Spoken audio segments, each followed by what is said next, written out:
Economic Geography India, Part 2, where we'll be taking up industries, trade, transport, communication with space technology as mentioned in our syllabus. If you again see the nature of questions, it has been general as well as much specific. Jute sector has been asked. We have been asked about the, navigation satellite and its success. It can be any domain. I can have specification of tourism that can be asked, or I can have a general question on how tourism has evolved as an all-inclusive approach in the development of India, anything of that sort. So what exactly we have to do while revising this topic? Needless to say, it has got significant overlap with your general studies, and you must take the updation right there from general studies, vice versa. You are doing it in optional, you can add it up there. Point that I am trying to make is, like agriculture, these two topics of our syllabus are basically contemporary. हमारे syllabus में evolution of industries भी लिखा हुआ है, but evolution of industries basically gives me a line of content. I cannot go beyond that. कि iron steel industries की शुरुआत beginning of 20th century में हुई with Jamshedpur Tata iron steel companies का प्लांट डन. क्योंकि historical purview we don't go much. Geography by default involves time. Without time you cannot comprehend the space. Understood? But temporal approach of study is restrictive. So जो evolution part है जिससे मेरा syllabus of industries शुरू होता है, evolution of Indian industries, that can give me a glimpse. That glimpse where you try to apply out industrial revolutions. तो यहीं से शुरुआत करते हैं. जब evolution of industries की बात होती है तो you take into reference industrial revolution. And I don't think it is new for us that we have reached industrial revolution 4.0. और इस तरह के ग्रोथ स्टोरीज को या तो हमेशा आपको देना चाहिए इन स्टेप डायग्राम या फिर एक फ्लो चार्ट का डोमेन बनाकर. Industrial Revolution 4.0 gives me the justification of growth of industrialization in India and accordingly the challenges. Generation 1, Generation 2 largely is applied with the colonial domain. आप post independence के साथ जो demarcation लेते हो with the planned central approach of growth that I can trace from second part of industrial revolution 2 and then 3 and 4. Industrial Revolution 4 is altogether correlated with what we identify as artificial intelligence, Internet of Things, and of course Industrial Internet of Things, which by default has generated complete modification to the manufacturing sector plus. अब यहीं पर है, यहां पर आपका revision interlink होगा. It has somewhere interconnected all sectors. We by default are talking about industries, trade, transport right now with communication technology. And communication technology can be directly related to space technology development. इसलिए हम हमेशा एक term का इस्तेमाल करते हैं. It's key when it comes to geographical or geography approach of study. It's called knowledge society. The growth of Industrial Revolution 4.0 is directly correlated to growth of knowledge society. Knowledge society is the society that is more resilient, that is more informed, and that is absolutely equipped to precisely handle any type, because it is the things becomes outdated in fraction of seconds. We are talking about that kind of technological innovation times where by the time you adapt to one technique, it becomes outdated and there is something that crops up. And that definitely has created huge amount of prospects along with challenges to every economic sector. India is no exception. अब इसी point पर आपको अपना revision लेना चाहिए जिसमें integration भी आए, क्योंकि जब आप कहते हो भाई रिसोर्स या इंडस्ट्री, रिसोर्स इंडस्ट्री को आप इंटरलिंक कर सकते हो, तो रिसोर्स मैनेजमेंट में आप स्पेस टेक्नोलॉजी की बात कर सकते हैं. Space technology is correlated with hazard risk mitigation. Hazard prone areas का identification can give me the localization factor of any establishment of economic industries. So आपको करना क्या है, आपको एक सॉर्ट ऑफ इंटरलिंकेज लेना है and that interlink by default will be taking into consideration all those minor pointers which are there in your syllabus. Now I go sequentially. When I take reference of our industries का syllabus, it gives me reference of locational analysis. आप बिल्कुल इसी point पर revise करो, बस ये चीज कोशिश करना कि लोकेशनल एनालिसिस को आप मैक्रो और माइक्रो दोनों पर्सपेक्टिव में करो, sector specific and industries specific. और जब आप इनको कर रहे हो, आई जस्ट एक्सप्लेन इट, क्योंकि इंडस्ट्रीज का सिलेबस मेरे पास बहुत स्मॉल क्रिस्प है, इंडस्ट्रीज के सिलेबस में ज्यादा कुछ मेरे पास है नहीं। इसमें आपको जस्टिफाई कर देना चाहिए अपने आप से, बिजनेस हाउसेस जानबूझकर लिख रहे हैं क्योंकि सिलेबस में है। आज की डेट में तो बिजनेस हाउसेस और एमएनसीज को आपको डिस्टिंक्शन करना थोड़ा सा मुश्किल होता है, तो आप जरूर लेंगे। और इसके साथ एक और ऐड कर लेंगे, एनवायरमेंटल कंसर्न्स। मतलब आप इन पॉइंट पर अपना 95% ऑफ सिलेबस ऑफ इंडस्ट्रीज को कवर कर लोगे। कैसे करोगे सोच कर देखो। व्हेन आई से sector specific, thankfully in our syllabus we have got the specification of industries mentioned. कुछ इंडस्ट्रीज मेंशन करी हुई हैं, चाहे वो कॉटेज इंडस्ट्री लिखा हुआ है या वो जूट एंड कॉटन लिखा हुआ है, सेरिकल्चर हमने एग्रीकल्चर से यहाँ पर एक्सटेंड आउट किया है, तो टेक्सटाइल लिखा है आपके पास, ऑटोमोबाइल है, आयरन स्टील है, एल्यूमिनियम है, फार्मास्यूटिकल है, you have got mention of them. तो जब आप सेक्टर स्पेसिफिक की बात कर रहे हो, आप अपने आप को एक कंसोलिडेशन देकर रिवाइज करो।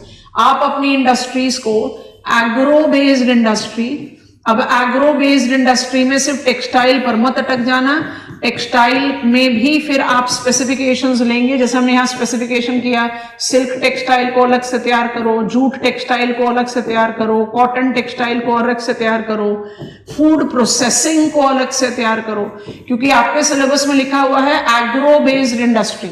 तो एग्रो बेस्ड इंडस्ट्रीज में तो सारे ही आ जाएंगे। और मान लीजिए कि क्वेश्चन ऐसा पूछा जाए जो हमने कल आपसे बात करी थी, what are the potentialities of growth of agro based industry in Ganga plains. अब एग्रो बेस्ड इंडस्ट्री में हम अपने दिमाग में चिपका लेते हैं कि भाई एग्रो बेस्ड इंडस्ट्री माने फूड प्रोसेसिंग पर अटक जाओ। भाई एग्रो बेस्ड इंडस्ट्री तो शुगर भी है, एग्रो बेस्ड इंडस्ट्री तो टेक्सटाइल भी है। पॉइंट जो आपको अपने दिमाग में रखना है कि I have to create that answer which is not just contemporary, माने आपने सारे policy provisions, if there is demand to the question, आपने पॉलिसी प्रोविजंस लिखे। उसके अलावा you should have the capacity of somewhere interlinking the different things that you have studied in different topics. इसलिए sector specific को chart out करके अपनी categories बनाइए और उस कैटेगरी के हिसाब से फिर एक एक पॉइंट को एनलार्ज करते जाओ। एक पेज पर अपना ये पूरा फ्लो चार्ट तैयार करना। तो जैसे एग्रो बेस्ड इंडस्ट्री में मैंने टेक्सटाइल में मेरे सिलेबस में 3 चीजें लिखी हुई हैं, सेरिकल्चर एग्रीकल्चर में है, कॉटन और जूट आपकी इंडस्ट्रीज में है। उसके बाद टेक्सटाइल में बचता क्या है, वुलन बचता है। And when I take up the reference of new textile policy, तो उसमें मैन मेड फाइबर भी तो आ गया, MFF का भी तो कैटेगरी आ गया ना, when you take up the reference of SITPs in textile development। तो जैसे जैसे आप अपनी कंटेंट एनरिचमेंट करते जाओगे, you will be in the position of understanding कि भाई क्वेश्चन तो किसी एक स्पेसिफिक पॉइंट पर ही पूछ सकता है। वुलन टेक्सटाइल क्यों ना पूछे जब एग्रो बेस्ड इंडस्ट्री सिलेबस में लिखा हुआ है, शुगर पर क्वेश्चन क्यों ना पूछे जब एग्रो बेस्ड इंडस्ट्री लिखा हुआ है सिलेबस में। तो कैटेगरीज इस तरह से बनाइए, टेक्सटाइल भी हो जाएगा, फूड प्रोसेसिंग भी हो जाएगा, शुगर भी हो जाएगा। शुगर अपने आप में एक बहुत वाटरशेड टाइम पर है हमारे कंट्री में। Why do I say so? Because we have got the biodiesel ethanol policy, where for the first time India, totally going against the ethics of food security, have given on possibility, probability of complete transition of sucrose for biodiesel production at the call of mill owners। तो ये अपने आप में एक बहुत major watershed time है। And you might encounter but typical सा question, what is the locational characteristics of sugar sector, identify the challenges in the present पर, इस तरह का क्वेश्चन। तो आप इस तरह से अपने रिविजन में कंटेंट को इवॉल्व आउट करो। सेक्टर स्पेसिफिक में सिर्फ एग्रो बेस्ड मत लीजिए, मेटल बेस्ड ले लीजिए और केमिकल बेस्ड ले लीजिए। जब आप इन 3 कैटेगरीज को डिमार्केट आउट करते हैं, आपने अपने इंडस्ट्रीज को स्पेसिफाई कर लिया। और स्पेसिफिकेशन में जो चीजें नहीं भी लिखी हुई हैं वो अपने आराम से जस्टिफाई होती हैं। क्यों? आपको पढ़ना है नेशनल मैन्युफैक्चरिंग पॉलिसी, आपको पढ़ना है इंडस्ट्रियल पॉलिसी। तो भाई कोर सेक्टर इंडस्ट्री को कैसे आप भूल जाओगे? जब आप कोर सेक्टर इंडस्ट्रीज के बारे में बात करोगे तो you have to talk about cement. मेरे पास सिलेबस में सीमेंट का ही नहीं लिखा हुआ, सीमेंट आ गया ना इंडस्ट्रीज स्पेसिफिक। मेरे पास लिखा हुआ है फर्टिलाइजर, मेरे पास लिखा हुआ है फार्मास्यूटिकल, और definitely because I have been, and that is the reason I decided to link up the two. When I take the locational characteristics of chemical industries, pipeline का बड़ा major domain होता है, और raw material कहाँ से आ रहा है chemical industries का? It's largely coming from petro refining. तो petro refining by default attach on होता है। ये कुछ ऐसे sequence है जिसको आप बिल्कुल नहीं कह सकते that it is out of syllabus, नहीं है out of syllabus। आपने मिनरल रिसोर्सेज के बारे में बात की, तो मेटल बेस्ड इंडस्ट्री में मेरे सिलेबस में रहने दो आयरन, स्टील और एल्यूमिनियम को। लेड जिंक स्मेल्टिंग या कॉपर स्मेल्टिंग क्यों ना हो मेरे रेडार पर? कॉपर तो अल्टीमेटली आ गया ना आपके क्रिटिकल मिनरल्स की लिस्ट में, तो आपको तो उसकी नॉलेज बल्कि ज्यादा होनी चाहिए। I hope I am making sense.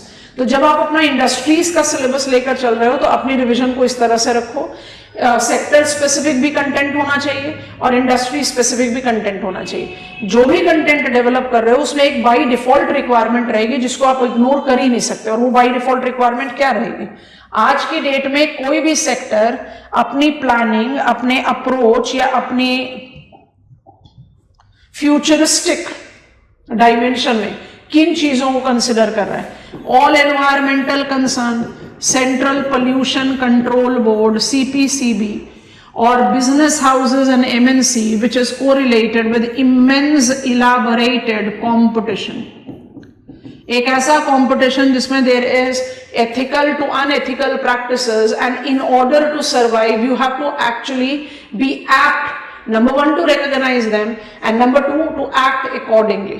तो technological innovation is not just creating challenge for conventional producers because they are not keeping pace with the change with which the things are no, the speed, let me put it that way, the changes coming with the speed is very difficult for us to adapt to, modify to, and that is the reason small players are finding it very difficult to survive in the present purview। हम MSMEs को इतना ज्यादा support आज की date में क्यों देते हैं? Why India requires to give over emphasis on micro, small and medium enterprises? क्योंकि micro, small and medium enterprises are the most vulnerable segment, और MSMEs को आप सिर्फ एक गलत माइंडसेट है दैट MSMEs माने जाओ एग्रो बेस्ड इंडस्ट्री पे, लेदर वर्क्स हो गया, टेक्सटाइल हो गया, कोकोनट कॉयल हो गया ना। MSMEs correlates with every industry of our country. Rather, the massive industrial base of our country is in micro, small, medium enterprises, including service sector. तो जब आप बात करना शुरू करते हो या रिवाइज करना या कंटेंट इवॉल्व करना शुरू करते हो and you try to interrelate, अब ये सारी चीजें आपके सिलेबस में लिखी हुई हैं, they all are there in your syllabus. तो आप जब इनको ऐसे इंटर रिलेट करते हो तो आपको समझ में आता है that they are not different from each other. Business houses are identified to be industrial conglomerates। अब ये इंडस्ट्रियल कॉन्ग्लोमरेट्स इंडियन ओरिजिन के हो सकते हैं, ये आउटसाइड इंडिया के हो सकते हैं। इंडियन ओरिजिन को आप टेक्निकली लैब में बैठकर कहोगे business houses of India, Adanis, Ambanis, Reliance, Birlas, Tatas etcetera, पर आप सोच के देखो are they not MNCs? MNCs की डेफिनेशन आप किस तरह से डिराइव आउट करते हो? MNCs are identified to be the companies that have got multinational presence, तो क्या अंबानीज, अदानीज और बिरलास का मल्टीनेशनल प्रेजेंस नहीं है? तो जब कॉर्पोरेट्स की बात होती है तो we automatically take into references all the business houses, Indian origin हो, आउटसाइड इंडिया ओरिजिन हो, that has got their presence in multiple countries. इनका ऑपरेशनल स्केल माइक्रो से ऊपर रहेगा फॉर श्योर, बट इनका ऑपरेशनल स्केल डाइवर्सिफाइड डोमेन में है। और इसी डाइवर्सिफिकेशन डोमेन के पॉइंट पर, क्योंकि ये भी सिलेबस में लिखा है तो आपके दिमाग में होना चाहिए, central public sector enterprises, centre public sector enterprises policy which have identified non-strategic sector CPSEs को बंद कर देना या डिसइन्वेस्ट कर देना, और जो स्ट्रैटेजिक है वहीं पर सिर्फ CPSE को रहने देना। These are the things that should come very spontaneous, not just when you are writing locational analysis, but also when you are talking about industrial policies, एक general purview में। ये सारी चीजें आपस में इंटीग्रेटेड, हम सिर्फ ये पॉइंट कहना चाह रहे हैं। आप कन्वेंशनल वे में किसी लोकेशनल फैक्टर पर लिखो, जैसे 2024 में, if I am recalling it correct, let me just check, 2024 ही है, हाँ 2024 में पूछा गया आपसे, industrial waste is diversified, discuss potential and challenges associated with it. और 2023 में पूछा गया identify jute producing areas and discuss major cause of decline of jute mill industries in India. अब ये दोनों क्वेश्चन को अगर आप जज करो तो ये नहीं है कन्वेंशनल फ्रेम पर, conventional frame of locational analysis. एक पूछ रहा है industrial waste have got diversified, कहां से कंटेंट निकलेगा? Diversification of industries, diversification of industries, diversification of input mechanism, diversification of processing, decentralized development of industries. Are you getting it? So you have to justify. अब ये environment geography waste management से और industries को जोड़ दिया। Jute textile mills आपसे पूछ रहा है there is a decline. Locational characteristics तो सबसे पहले शुरू करना पड़ेगा ना, कि jute marked up its development as a very typical agro based industry. Modern mobilization मुझे मिड ऑफ 19th सेंचुरी से दिखाई दे रही है। इसका मैक्सिमम कंसंट्रेशन है कहाँ? वेस्ट बंगाल के बाहर जाने की जरूरत ही नहीं पड़ती। तो कहीं तो आपने कन्वेंशनल ट्रैक पर लोकेशनल फैक्टर डिराइव आउट करा, then some scattered capacity which is outside West Bengal, I can see it in Mithila plains of Bihar, eastern Uttar Pradesh, Gorakhpur wala belt. I have it in the deltaic plains of Mahanadi and also Brahmaputra basin in around Guwahati. पर वो तो बहुत restricted है. And why it is so that we are taking a preference of jute producing areas to be this? Because jute producing agroclimatic conditions are absolutely the same as we have in rice. So notice that this type of question, the two questions that I have read, are not in the conventional but still is deriving its content from conventional. इस तरह के question को handle करने के लिए आप prepared नहीं हो सकते fully, because they are to be generated as you read the question. तो क्या है मेरे हाथ में प्रिपरेशन के लिए? ये है मेरे हाथ में प्रिपरेशन के लिए। जो सिलेबस में आपका लिखा हुआ है, इन सारे पॉइंटर्स को बहुत जस्टिफिकेशन के साथ रिवाइज करो और कन्वेंशनल फ्रेम में भी रिवाइज करो, कोई प्रॉब्लम नहीं है। हर इंडस्ट्री का एवोल्यूशन कब हुआ, डिटरमाइनर्स क्या है उसके लोकेशन के, which are the principal players, और उसके इस इंडस्ट्री के साथ प्रॉब्लम क्या है। उस इंडस्ट्री के साथ प्रॉब्लम यह है कि it is one of the most polluting industry. उसके साथ प्रॉब्लम है देखिए इंफ्रास्ट्रक्चरल बॉटलनेक है। और उसके बाद आप बात करो कि भाई ग्लोबलाइजेशन रिलेटेड चैलेंजेस क्या है। ग्लोबलाइजेशन रिलेटेड चैलेंजेस को आप इजिली दो पॉइंट पर डिवाइड कर सकते हो। एक तो technological, zooming, it's something that is coming up with that high speed कि उसको अडॉप्ट करना और उसको इंप्लीमेंट करना अपने आप में चैलेंज है। And then there is competition, and if you are not keeping pace with that, by default you will die out. तो sector specific, industry specific and then individual blocks. ये इंडिविजुअल ब्लॉक्स आइसोलेशन में नहीं जाएंगे, they will also be following into the bracket of sector and industrial specific categories. ये चीज आपको ध्यान में रखनी है। और इसके बाद अगर इंडस्ट्रीज में कोई भी छोटी सी बात करी जाए, इधर शिफ्ट कर देते हैं। अगर हम अपने syllabus industries, of course special economic zone और टूरिज्म भी लिखा हुआ है इंडस्ट्रीज के सिलेबस में, उसको हम सर्विस के साथ आराम से पिकअप कर सकते हैं। तो एनी केस इसके बाद अगर मुझे कुछ देखना है, जो आपका इंडस्ट्रियल रीजनलाइजेशन करके है, इंडस्ट्रियल रीजन्स ऑफ इंडिया। अब इंडस्ट्रियल रीजन्स को आप एसोसिएट कर दो रीजनल इनइक्वालिटीज के साथ। आपने अपने आप क्रिएट आउट कर लिया एक बहुत strong base to identify how there is presence of regional inequality in the country. Regional inequality को आप किस तरह से टेम आउट कर सकते हैं। Why it is so that we are having concentration of maximum of industrial capacity of the country in very restricted area. तो जब आप industrial regionalization with industrial regions, complexes, clusters, these terms are mentioned in our syllabus, आप justify करें। आप growth node concept को अपने दिमाग में रखो। ज्योग्राफी बनाने के लिए आपको कुछ ज्योग्राफिकल कंसेप्ट्स डाल सकते हो आप। along with making to make it geography you can apply it with the spatial dimension।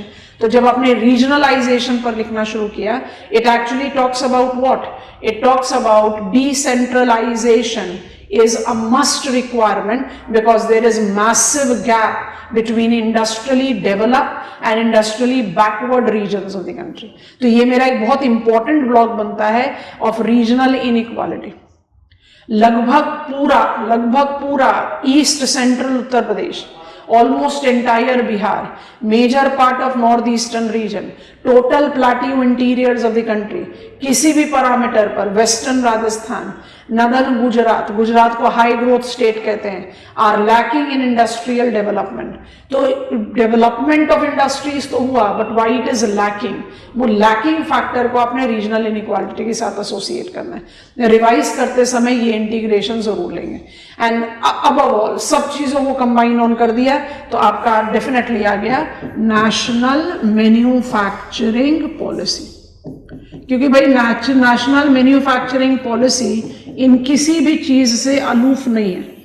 अगर हम NIMZs पर एक क्वेश्चन एक्सपेक्ट करें, MSMEs पर एक क्वेश्चन एक्सपेक्ट करें, मेक इन इंडिया पर एक क्वेश्चन एक्सपेक्ट करें, तो I am actually taking up role of central public sector enterprises with less government, more into the economic edge. आप दे रहे हो, ज़्यादा freedom दे रहे हो for the companies to work, shedding them with the restriction that has always been there in public sector. इन चीज़ों का आप justify करोगे तो आप अपने कंटेंट को इतना enriched बनाओगे कि जिसको कहते हैं ना water tight compartment. हम नॉर्मली क्या करते हैं आंसर में, हम अपना एक restrictive thinking रखते हैं. मेरे से पूछा नेशनल मैन्युफैक्चरिंग पॉलिसी, तो नेशनल मैन्युफैक्चरिंग पॉलिसी में 100 million job creation, NIMZs with industrial township, खत्म. लेकिन क्यों खत्म? नेशनल मैन्युफैक्चरिंग पॉलिसी के डोमेन में ही तो मेक इन इंडिया है. मेक इन इंडिया के डोमेन में MSMEs भी तो आएगा. नेशनल मैन्युफैक्चरिंग पॉलिसी ही तो बता रहा है कि we have to reduce control on the economic growth and let it go with the competitive edge. Industrial policy ही तो हमें इंडस्ट्रियल रेवोल्यूशन 4.0 की अडेप्टेशन के बारे में बात बता रहा है. Samarth Udyog, environmental sustainability is the reason that we are mobilizing FAME. Automobile industry है ना सिलेबस में, तो जब आप ऑटोमोबाइल इंडस्ट्री के बारे में बात करते हो तो आज की डेट में किसके बारे में बात कर रहे हो? इलेक्ट्रिक व्हीकल के लिए. There was a big debate that started with the non-fuel supply policy to certain vehicles in Delhi.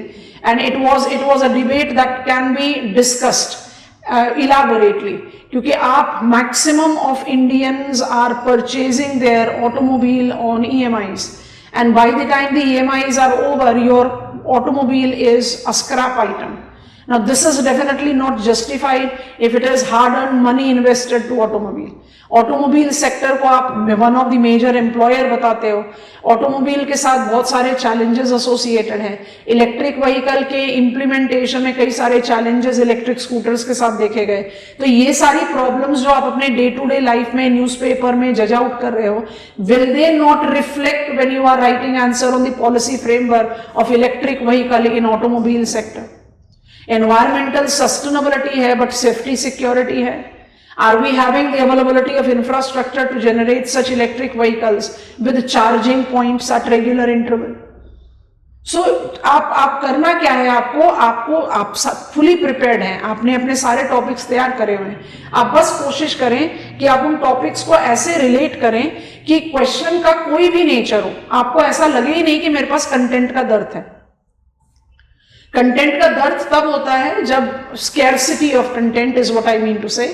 Scarcity of content evolves only when you have generated your revision, your content in watertight compartments. वो fatal होता है. That definitely works against you. उसमें कोई ifs and buts नहीं है. वो बिल्कुल आपके against काम करेगा. आपका content कभी भी ऐसा develop नहीं होगा जिसमें आप अच्छे marks ले पाओगे. इंडस्ट्रीज के सिलेबस में ये क्रिस्प फैक्टर अपने दिमाग में रखेंगे और इसी पॉइंट से इसको रिवाइज करेंगे. अब हम जाएंगे सर्विस सेक्टर की तरफ. सर्विस सेक्टर में पिकअप करते हैं पहले ट्रांसपोर्ट, फिर ट्रेड, फिर कम्युनिकेशन, वहां पर फिर सैटेलाइट के बारे में बात करेंगे. ठीक है. I take step 2 of our learning. तो जब ट्रांसपोर्ट सेक्टर की बात कर रहे हो, यहां पर भी स्पेसिफिक भी लो, छोड़ना नहीं है, स्पेसिफिक को जरूर लेना है और इंटर रिलेट भी करना है. I was talking about transport multi modal. तो स्पेसिफिक भी इंपॉर्टेंट है और मल्टी मोडल को जस्टिफाई करना भी इंपॉर्टेंट है। अब syllabus is very defined, it's a refined factor. Roads भी है, रेलवेज भी है, एविएशन भी है, पाइपलाइन भी है और सी पोर्ट्स भी है। अब आप अपने दिमाग पर खुद से एक बार प्रेशर डालो। सागरमाला कहने के लिए तो सी पोर्ट इंफ्रास्ट्रक्चर डेवलपमेंट की बात है, तो क्या वहां पर मल्टी मोडल नेटवर्क इंक्लूडेड नहीं है? बिल्कुल है। जब आप बात करते हो रोड सेक्टर या सिविल एविएशन सेक्टर की, सिविल एविएशन पिकअप करते हैं, सिविल एविएशन सेक्टर की, is it not important for us to think regional connectivity scheme, civil aviation policy 2016 talks about developing world class infrastructure for airport. तो क्या वो city side infrastructure develop हुए बिना हो सकता है? Till the time you are not generating efficient connectivity of airport with the city side, it is not going to operationalize perfectly. वही logic आप अप्लाई करो रेलवेज के साथ। रेलवेज अल्टीमेटली तो आपको ड्रॉप करेगा रेल स्टेशन पर, वहां से अपने डेस्टिनेशन पर तो आप वाया रोडवेज ही जाओगे। तो जब भी आप ट्रांसपोर्ट सेक्टर के बारे में बात करो, सब प्रोग्राम्स के बारे में बात करो, नेशनल हाईवे डेवलपमेंट, भारतमाला 2.0, प्रधानमंत्री ग्राम सड़क योजना, रेल पॉलिसी 2030, जिसमें आप जस्टिफाई कर रहे हो डीकार्बोनाइजेशन, डिजिटाइजेशन एंड डिसेंट्रलाइजेशन, जो 3 पिलर्स हैं। एविएशन हमने बताया, सिविल एविएशन पॉलिसी 2016 के बारे में बात कीजिए। पाइपलाइन नेटवर्किंग में by default take into reference the gas pipeline of Gas Authority of India Limited. अच्छा, यहाँ पर करना क्या है ये भी सोच लेना। सेक्टर स्पेसिफिक फैक्टर में आपने सब कुछ जजअप कर लिया। I have got example of important roadways, I have got example of important rail routes, I have got important examples of seaports that have been developed, major, minor, civil aviation में कौन से metro, non-metro and the other categories of airports development है। सारा कुछ कर लिया हमने, सब कुछ कर लिया। इंटीग्रेशन, क्योंकि हमारा टॉपिक का जो क्रक्स है ट्रांसपोर्टेशन में वो ये है।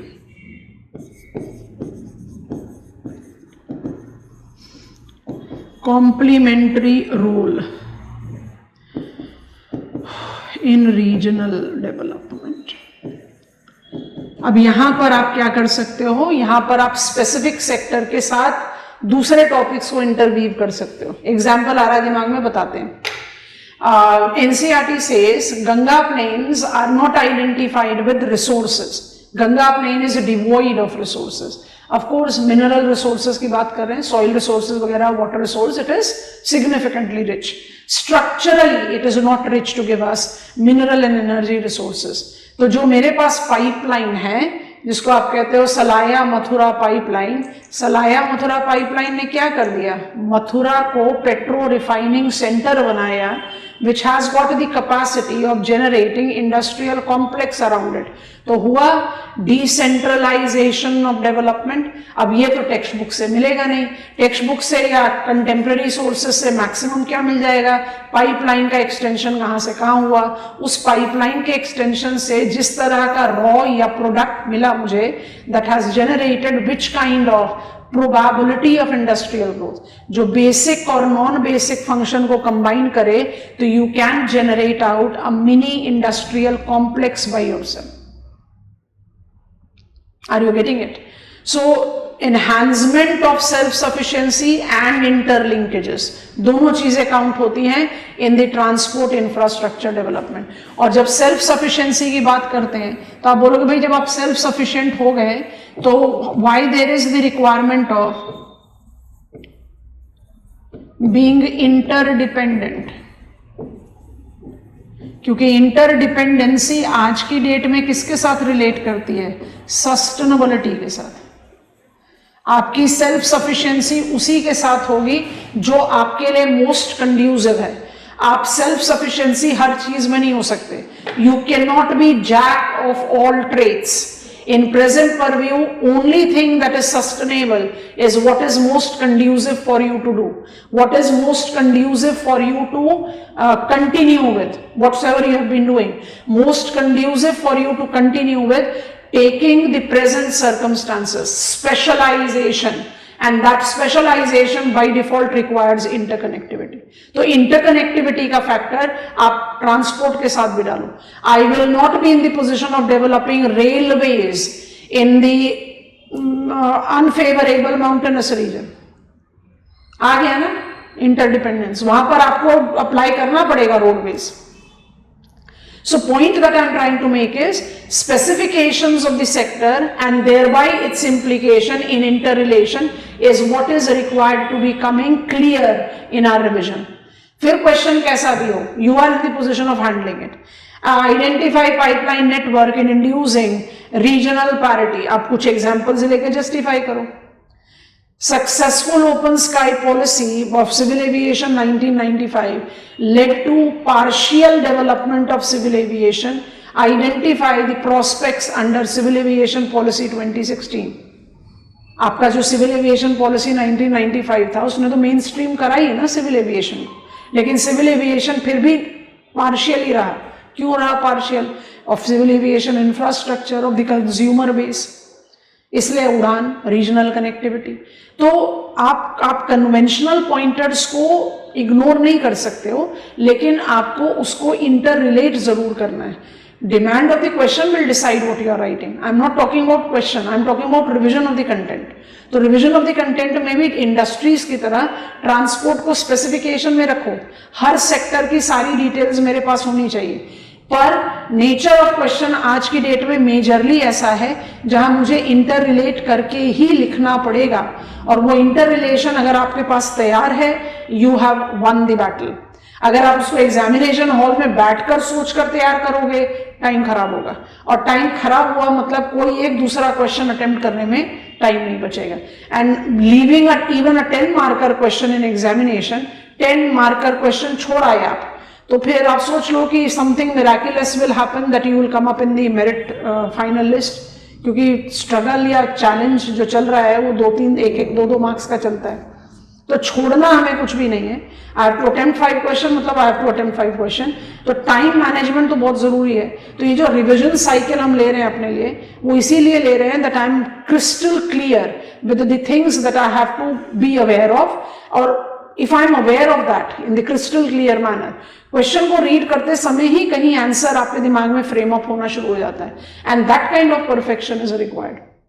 तो यहां पर भी स्पेसिफिक और इंटर रिलेट करके सारे सेक्टर, सब मेजर प्रोग्राम, सबके बारे में बात करेंगे.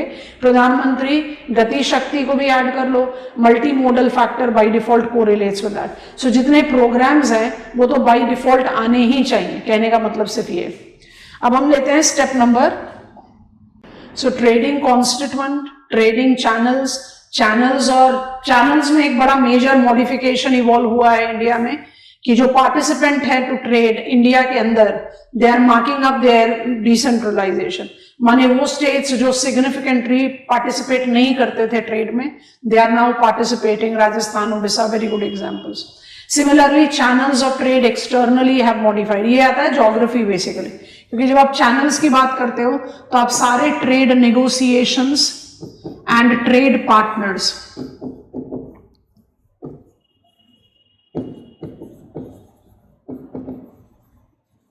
आज की डेट में भी आप चाइना के साथ डोमिनेटिंग ट्रेड रिलेशन रख रहे हैं, लेकिन Indian trade continues to have its inter relation with United States of America, European Union. होता तो जा रहा है Asia centric, but we are still having that prominence of US and European Union countries. तो ये जो एक ज्योग्राफी है जहां पर आप कॉम्प्लीमेंटारिटी जज आउट करते हो, ये तो आपका कन्वेंशनल ट्रैक होता है जब आप स्टडी करते हो ट्रेड पर आपको जो इसके साथ ऐड कर लेना चाहिए वो है trade policy. And trade policy के जो सारे कॉन्स्टिट्यूएंट है, एवरी कॉन्स्टिट्यूएंट, क्योंकि जब आप एक कन्वेंशनल आंसर लिखोगे ट्रेड का तो आपका इंट्रोडक्शन पार्ट कंस्टिट्यूएंट चैनल्स और उसका जो मेजर कंटेंट बनेगा वो ट्रेड पॉलिसी पर ही बनेगा. और जब आप कोई भी डायनेमिक टाइप ऑफ क्वेश्चन पूछो तो आपसे एक स्पेसिफिक ट्रेड पॉलिसी पर क्वेश्चन पूछा जा सकता है. आज की डेट में export processing zones and special economic zones by default important purview पर है। SEZs मेरे पास लिखा हुआ है इन इंडस्ट्रीज के टॉपिक में, but we know that export processing zones as Kandla of 1965 was eventually converted as special economic zone. तो स्पेशल इकोनॉमिक जोन पर कोई स्पेसिफिक क्वेश्चन पूछा जा सकता है। You can identify the question derived from trade policy, remissions of duties and taxes on exports articles, export products. What I'm trying to say is, just like agriculture industry, trade की जो जो policies हैं आपके पास, MEIS and SEIS को हमने हटा दिया, in order to generate out the compliance to WTO norms, we have to follow the logic of taxes and duties are not exported. ये कितना favorable है as a trade policy in the globalized domain? I can have a question which is asking you to judge that. EBRC पर question अलग से पूछा जा सकता है. What you have to actually do is again take up every reference of studies which are correlated with. It is product specific demarcation. We are talking about district as export hubs.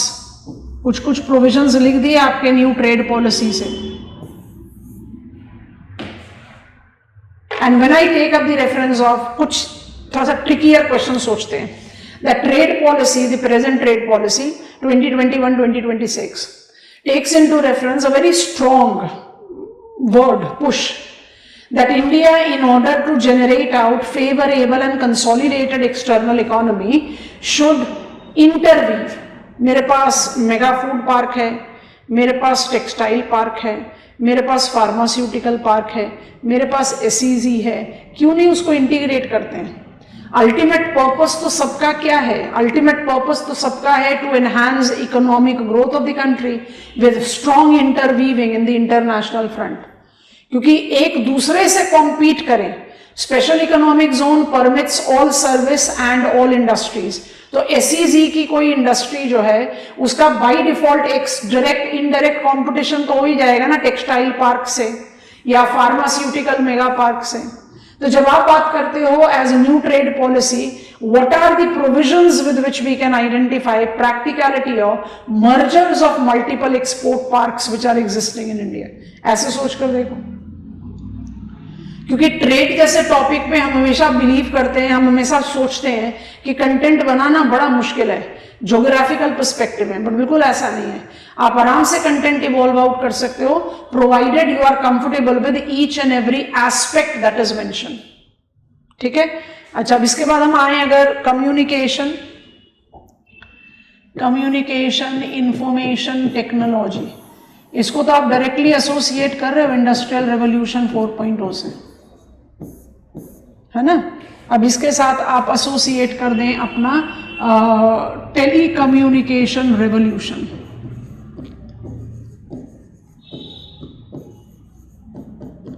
क्योंकि telecommunication revolution भी अब by default एक exponentially high level पर पहुंच गया है, जहां we are taking up the reference of those services which were not even thought about. If I just go few years back, decade bhi nahi, few years back. So communication information technology, telecommunication development को focus में रखकर from your telephonic connectivity to internet connectivity and then beyond, वो सारे provision factors को आपने justify करना है. Role of Telecom Regulatory Authority of India और उसका मॉडिफिकेशन को जस्टिफाई करना है. रोल ऑफ मेहती का जस्टिफिकेशन लेना है. पॉलिसी फ्रेमवर्क्स का जस्टिफिकेशन लेना है. और यहीं पर ही इंटीग्रेट कर दो स्पेस टेक्नोलॉजी को. कहने का मतलब ये है कि भाई ठीक है, स्पेस टेक्नोलॉजी अपने आप में सिर्फ कम्युनिकेशन के साथ रिलेट नहीं करता है, but I have got now satellite based communication. क्योंकि जब आप एक्सपोनेंशियल ग्रोथ ऑफ टेलीकम्युनिकेशन या कम्युनिकेशन टेक्नोलॉजी की बात करते हैं, you are taking it up with the space based telecommunication. तो जब आप स्पेस बेस्ड टेलीकम्युनिकेशन सर्विसेज के बारे में बात कर रहे हैं, you are talking about the cloud storage and etc.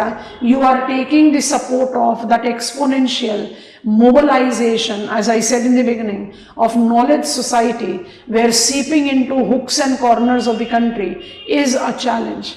India is a front torch bearer when it comes to telecommunication revolution and growth. कोई इसमें डिनाइल नहीं है. Being a developing country, India surely have made her mettle proved in global purview when it comes on to technological development. Challenge कहाँ पर है? It is not been mobilized in decentralized manner. तो आप जब भी content को evolve out करो तो ये वाला एस्पेक्ट जरूर डालना, क्योंकि ग्रोथ तो लीप्स एंड बाउंड्स है, बट वो leaps and bounds of growth का जो रीच है वो प्रॉब्लमेटिक है. It has been very commonly referred, अब तो ये पावर कॉरिडोर से टर्म साइडलाइन हो गया है, digital divide. We don't experience digital divide in the country, wrong. Digital divide still is there. अब वो डिवीजन का जो फैक्टर है वो थोड़ा सा अलग हो गया है. पहले डिजिटल डिवाइड था available and non available communication services, अब है available communication services but not with the required smartphones. क्योंकि to utilize the telecommunication services you can not go with the conventional humble handsets, you require sophisticated tool and that tool requires huge amount of money, and that is where the digital divide का जो element है उसने अपना change करा, रूप बदल लिया, but it is still there. और स्पेस टेक्नोलॉजी में सारे मेजर ऑर्बिट्स आपके रेडार पर होने चाहिए और सारे मेजर सर्विसेज.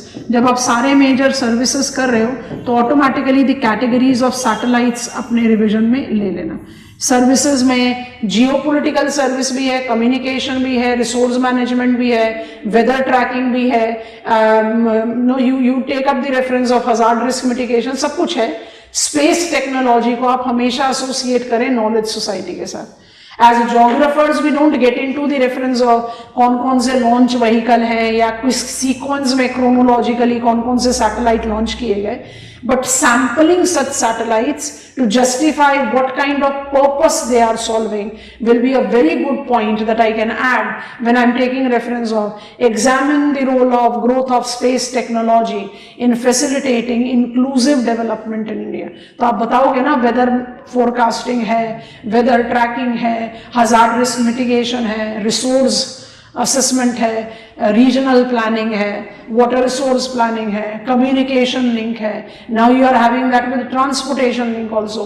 गगन को इमेजिन करो, सिमरन को इमेजिन करो, they all are correlated with communication information technology. And service sector definitely खत्म नहीं होता. बहुत छोटा सा ही कुछ है, ज्यादा इंपॉर्टेंट टर्म तो हम खैर यूज नहीं करेंगे, इंपॉर्टेंट तो सभी कुछ है. इसमें सारे टूरिज्म के जो कंपोनेंट हैं, चाहे वो आप स्वदेश दर्शन से पिकअप करें, चाहे आप उसको अप्लाई करें as the adopt heritage campaign, और you take up the reference of Prasad towns as mobilized in the participation of ministry of culture. Tourism को आप बाय डिफॉल्ट रिलेट आउट करो with everything that India is possessing. Agricultural tourism भी है हमारे country में, हम कहते हैं उसको रूरल टूरिज्म. ट्राइबल टूरिज्म भी है हमारे कंट्री में. इनक्रेडिबल इंडिया का जो रिवैम्पिंग एंड रीनेमिंग हुआ, circuits. So I have got wild life tourism, coastal tourism, desert tourism, Rama Krishna, Tirthankar, Sufi. I have got spiritual to economic to every other. आप हर pointers के साथ important destination and the logic with which we have mobilized tourism from being an ad hoc sector to more organized sector. क्योंकि tourism के साथ हमेशा याद रखो एक चीज रिलेट करती है, इन सेटिव डेवलपमेंट. कोई भी टूरिस्ट डेस्टिनेशन को डेवलप करने के लिए आपको उस डेस्टिनेशन को रेस्ट ऑफ द लोकेशन से कनेक्ट करना पड़ेगा. ट्रांसपोर्ट, कम्युनिकेशन, उस लोकेशन पर बोर्डिंग लॉजिंग फैसिलिटी अवेल करानी पड़ेगी. उस लोकेशन पर लोकल मूवमेंट के लिए कैब सर्विसेज अरेंज करानी पड़ेंगी. That tends to create economic momentum for that location. Tourism को इसलिए इंक्लूसिव ग्रोथ का बहुत हाई इलैबोरेटेड टूल कहा जाता है. सारे स्टूडेंट्स लिखेंगे 1 2 3 4 पॉलिसी फ्रेमवर्क ऑफ टूरिज्म, लेकिन उस पॉलिसी फ्रेमवर्क का पंच लाइन, बॉटम लाइन क्या है? Incentive development and with the elaborate increase in connectivity awareness. अब केदारनाथ जैसे इकोलॉजिकली फ्रेजाइल लोकेशन पर जितनी भीड़ जा रही है, आज से 10 साल पहले कहा जाता था कि केदारनाथ, अमरनाथ एक कुछ इस तरह के स्पिरिचुअल डेस्टिनेशन है जहां कुछ लोग ही जा सकते हैं. पर आज की डेट में आप देखते हो कि जिस हिसाब से वहां भीड़ जा रही है, ना तो वो भीड़ के लिए सेफ है, ना तो उस लोकेशन के लिए सेफ है. It is creating ecological challenge for that fragile ecological setup, which is by default going to create a complete havoc to entire spirituality and that sacred characteristics that such locations are having. उसको जज करके eco tourism के domain पर डाल सकते हैं, क्योंकि जो ह्यूमन लोड जा रहा है ऐसे फ्रेजाइल लोकेशन पर, they are by default creating huge amount of human waste. बाकी सब चीजों को छोड़ दो. And the environment there is too sensitive to handle all that. तो टूरिज्म के सारे जो कंपोनेंट्स है, जो रीच है, जो लोगों की नॉलेज है, they are now capable of moving. बहुत अच्छी बात है, लेकिन do we require regulation? Pangong Tso में फेरल डॉग्स का चैलेंज कितना चैलेंजिंग हो गया for all the endemic varieties of specimen. You have to regulate. Regulation is the key. Growth तो बहुत अच्छा है, लेकिन रेगुलेशन होना चाहिए. There has to be something that has to be inculcated with all potential tourist and even the tour operators or the people who are providing multiple services to facilitate sustainable tourism.